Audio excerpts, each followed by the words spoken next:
Alex Ansary here with part 6 of the Alex Jones Deception series.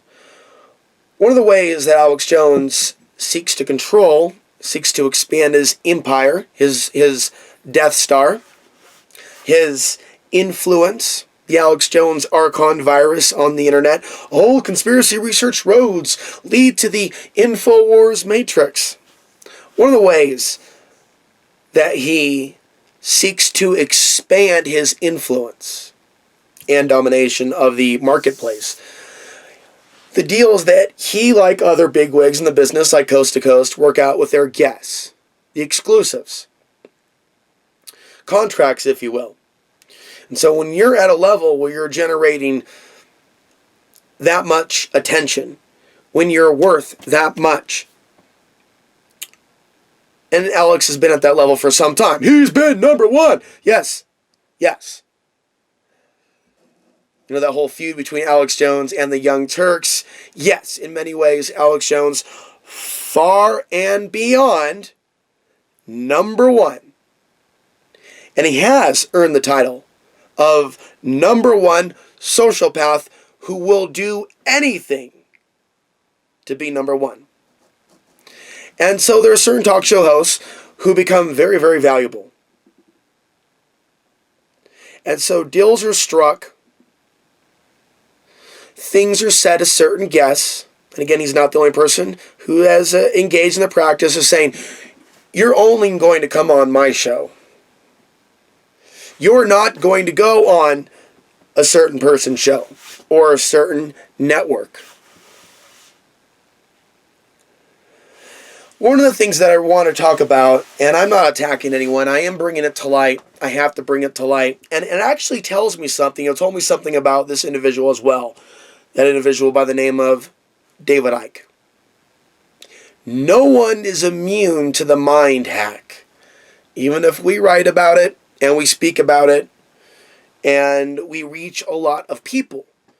If someone does not maintain spiritual integrity, when you're out there exposing the world of the Archons, when you're out there exposing this control grid, and you're at a certain level, and there's a certain amount of truth, if you don't stay spiritually fit, you can be co-opted from within.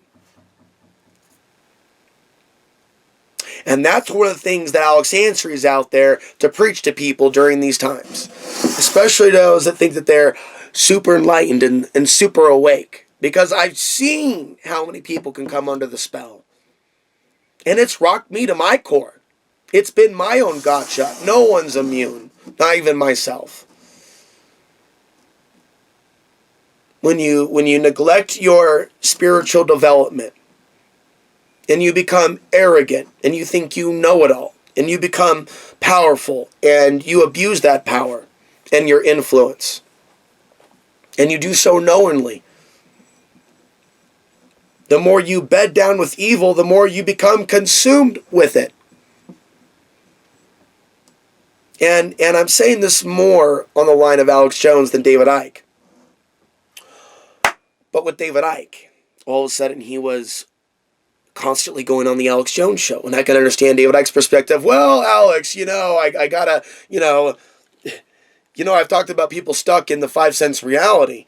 I need to talk directly to those people stuck in 5 cents reality. And in a way he has. And that's good. Good job, David Icke. Go on the show one time. Good job, David Icke. Go on the show. Good job, David Icke. Yeah, you're really waking Alex and the others up. Yeah, they're really seeing beyond the veil. And we know Alex's motivations. He's seen the rise of David Icke in recent years. Before he was a laughingstock, it was really just, a good business move. Okay, I got to have the lizard guy on once in a while. I won't talk about the deeper levels, but, David Icke can touch on it, and it's safe. And I'm not saying David Icke has all the answers. I think David Icke showed pretty poor judgment with his People's Voice endeavor.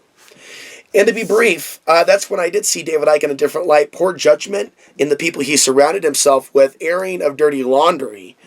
And then the way that he shielded himself from his real supporters that want to be a part of the People's Voice. Lots of people I know want to have their shows associated with People's Voice. The way that programming was like handpicked, and what he said, oh, here's the People's Voice. Well, who are these no names? I mean, the trailers came across as highly fake and not really authentic, that which we would identify to be the David Icke. And then there were a lot of commercials and promos kind of building David Icke to like this messiah, like, hello, welcome, David Icke. They used to call him crazy. No, they cheer before the great David Icke. And I mean, I've read most of his books. I've learned a lot from David Icke. And I've also learned you can put out a lot of good info and almost be consumed by those dark forces. To have your intuition take a break, take a hike. It's like, all right, access to all this great intuition and information. Private life, pretty poor mistakes. We're talking about millions of dollars people donated to David Icke's People's Voice.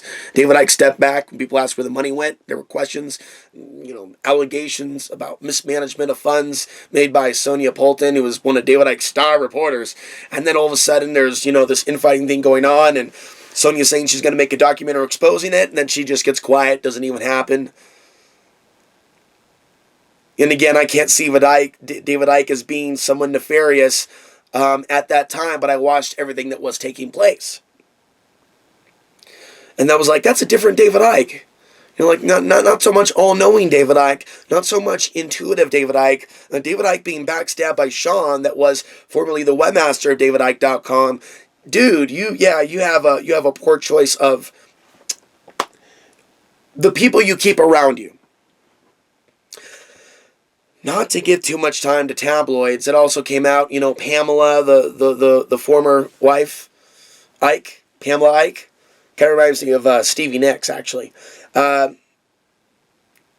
She said that David Icke thought she was a reptile.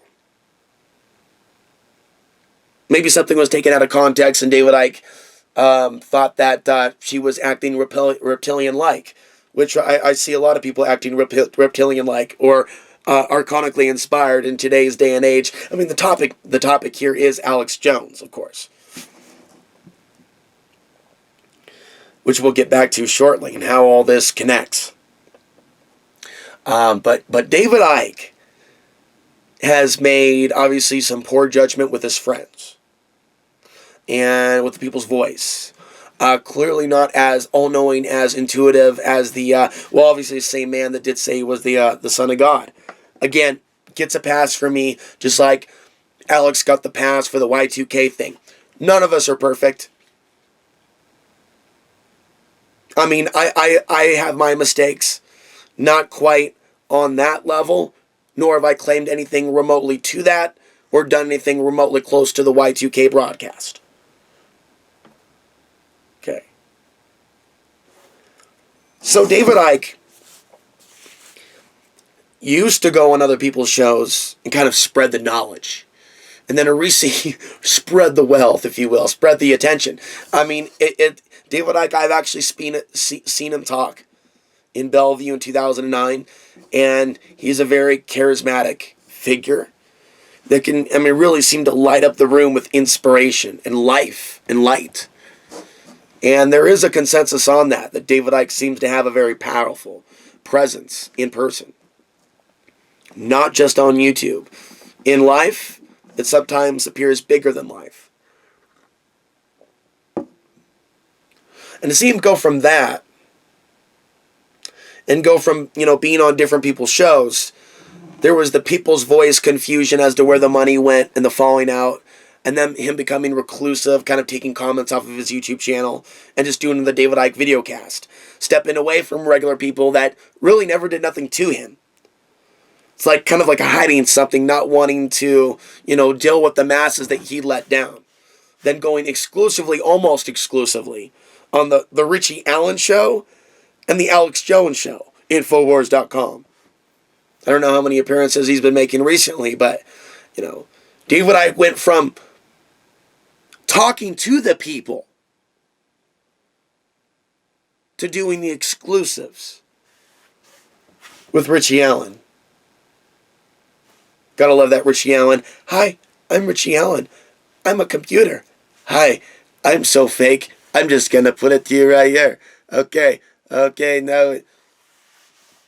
And Alex Jones, a person that is like the epitome of an archon. Inverting reality, inverting truth, creating fear. Almost seemingly working for the entities that are feeding off those negative emotions that he is actually creating in people. Mind you, now it's fear. For those people that are Muslim, for those people that are brown, for other people, there's a whole world of fear as to people being targeted because of who they are. Because of this rise in fascism and white supremacy that Alex Jones apparently seems to be just dipping his hands in. It's like, I look at the spirit of Alex Jones, a wicked spirit, and I see him drinking from a cup with dried blood in it. Just gulping it down, what little is left as it dries, just gulping and trying to refill the cup. As if he is possessed by something.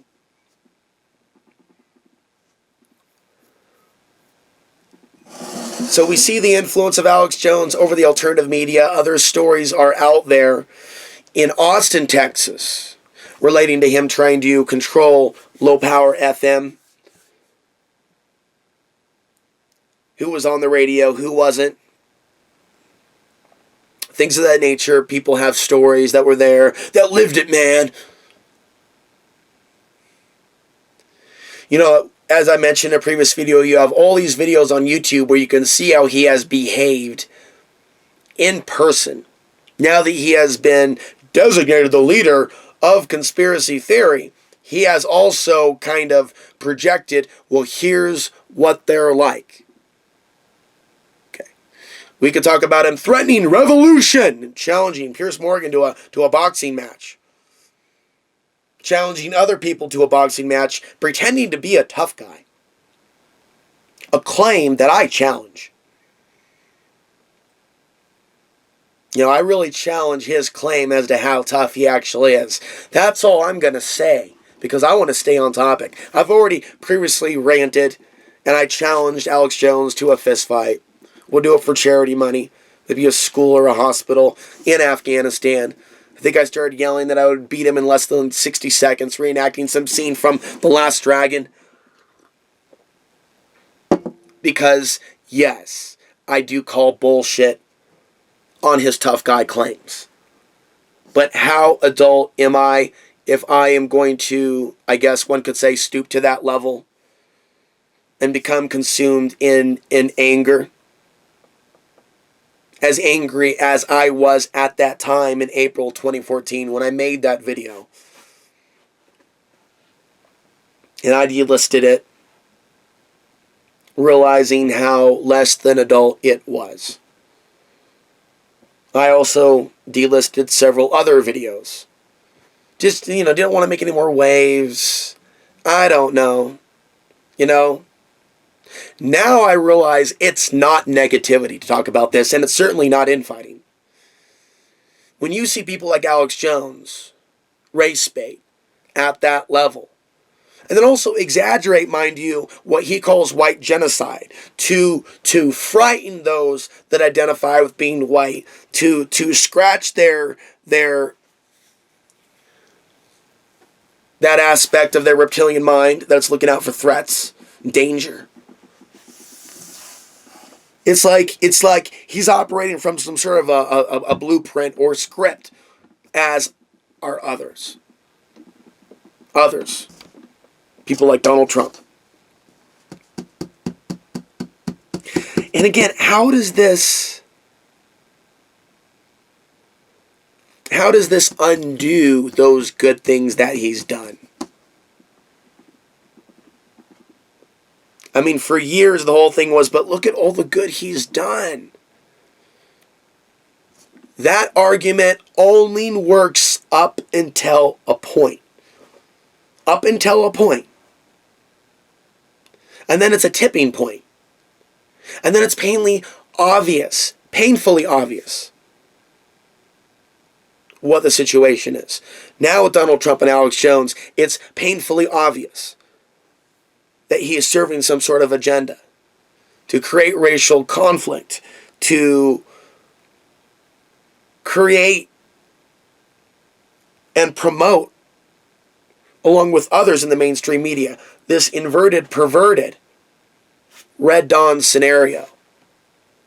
And what does that do? What does that do to the people that are under Alex Jones's spell? It programs them to be afraid of the wrong threat in the cry wolf scenario. What does that do? That endangers those people that he's lying to. There is a Red Dawn scenario I believe is coming. Seen it for years. The real Red Dawn scenario involves China and Russia. The false Red Dawn scenario is a so-called Islamic invasion. And we see a number of pundits in the alternative media following the Alex Jones lead when they should know better. The role he's playing is in destabilizing America's image abroad. Instead of bringing someone together, like in a healing sense, you bring people together for bread. You break bread. And you really have people around the world on your show to talk about real issues. He's led people up to a point where now there's this divide, like a knife, like cutting through reality, as if our world wasn't brutal enough and traumatic enough. He lines up with Trump, and they push the narrative. Muslims are the number one threat.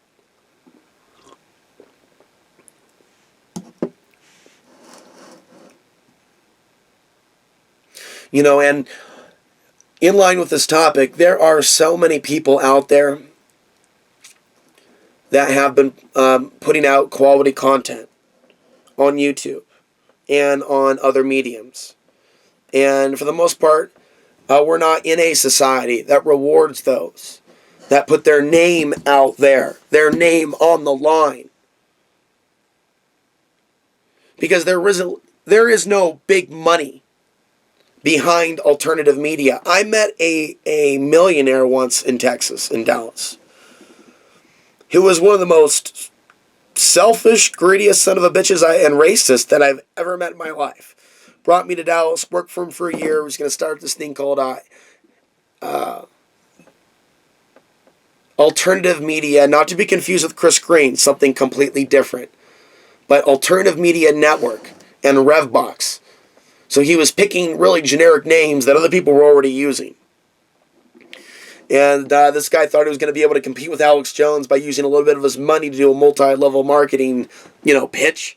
Built up a whole bunch of money from, dupes in the liberty movement. Although he didn't call them dupes to my face.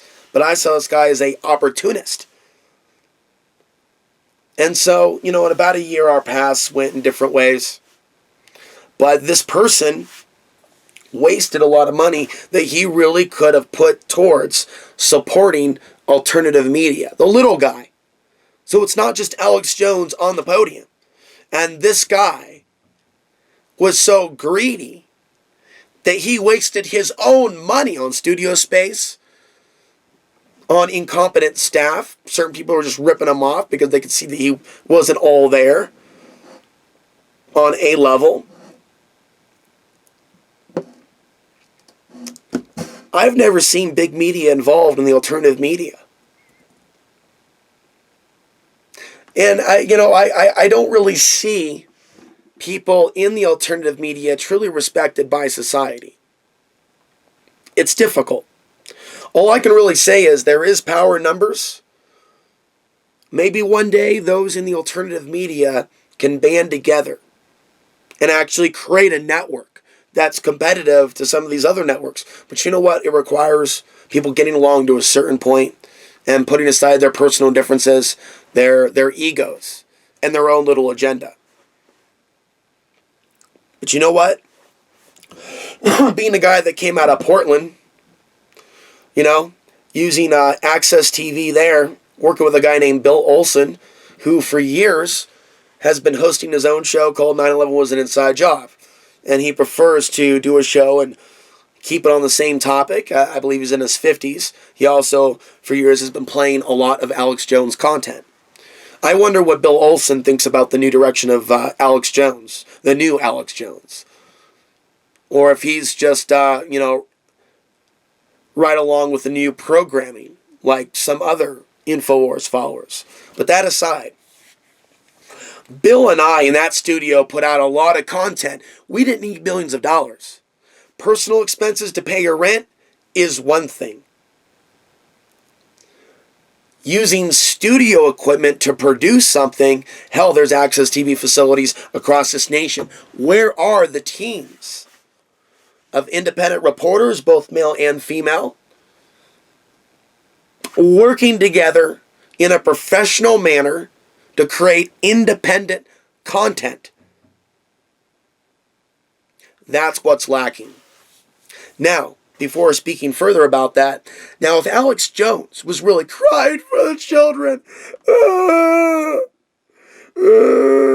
crying for the children, sure, he was crying for the children. He was conditioning people to seeing him fake cry, Glenn Beck style, but only worse. If Alex Jones was really crying for the children of America and his own children, he would want to see others in the alternative media rise. And there's ways that Alex Jones could help people. If Alex Jones felt that he was up against the wall, folks, they're coming after me, I might get killed one day. And just to build himself up. And there are full-on older episodes where he's going into that type of character. That he's going to be killed, some shit's going to go down, he's going to be a martyr, he's going to be a conspiracy Jesus. Alluding that, people might want to avenge him. But of course he'll use reverse psychology. Don't defend me. At least he was honest in that clip from a few years ago. Do not defend me.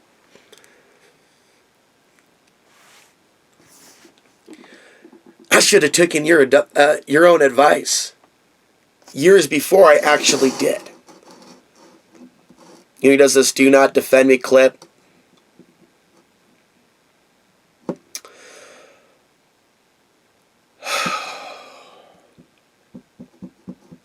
There are so many people out there that haven't really spoken about the real Alex Jones, that haven't signed the confidentiality agreements for one reason and one reason only. Alex Jones is powerful.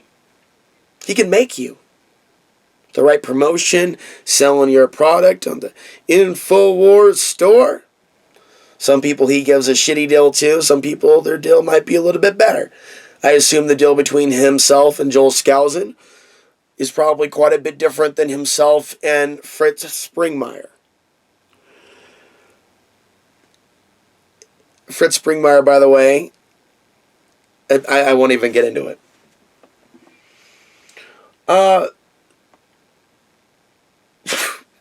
Bad luck Mr. Springmeier, though, did encounter when he decided to invest his Alex Jones money in a certain area in Asia, hoping for a little bit of romance and love in such a loveless world. Why not invest the money in investment in love in Asia? Twice. Dude gets ripped off. Like, you want to talk about bad luck? Take your Alex Jones money and try to invest in love in all the wrong places. And so there are people out there that know what he's like and know what he's about, people that will never speak out because they don't want to sabotage their own potential to be associated with Alex Jones again. They don't want to sabotage that. They want to hold that position. And so that's the greatest prison. Like David Icke says, the greatest prison one person will ever live in is the fear of what other people will think about them. The greatest prison for these folks is the desire to maintain their association with Alex Jones. the very good fortune, if you can call it that, to be associated with Alex Jones seems to be the very thing that traps them in his spell. And Alex Jones holds it over them. You know, he's not going to like it if they're running around going on other people's shows. In whatever ways he can control his guests, especially those that are high profile. He may play on their ego, you know, with promises of being an exclusive guest, as long as they don't go on these other shows. So when you're in the area of trying to control truth and dominate truth and bring it under one pyramid and bring it under one flag, you know, and when you engage in business sabotage and when you try to control the sponsors, also the sponsors, and tell them not to sponsor other shows or networks. Now that's a special kind of crony capitalism. That's a special kind of media monopoly in the alternative media.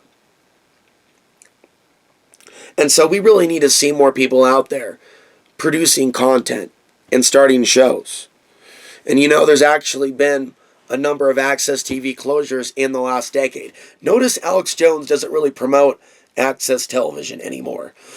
there was a period in time when the old Alex Jones show would promote people would go out and start their own show, start their own website, and he would occasionally promote those that would promote his work or his DVDs. Now it's a different Alex Jones. He would talk about sometimes this beetle feeding on the U.S. corpse, just this beetle like in Matrix of Control with pus and everything. He is that beetle. He is that embodiment of evil. He is the Alex Jones deception. And I'm Alex Ansary, and you've been watching part 6. I will be back with more. Thank you for watching.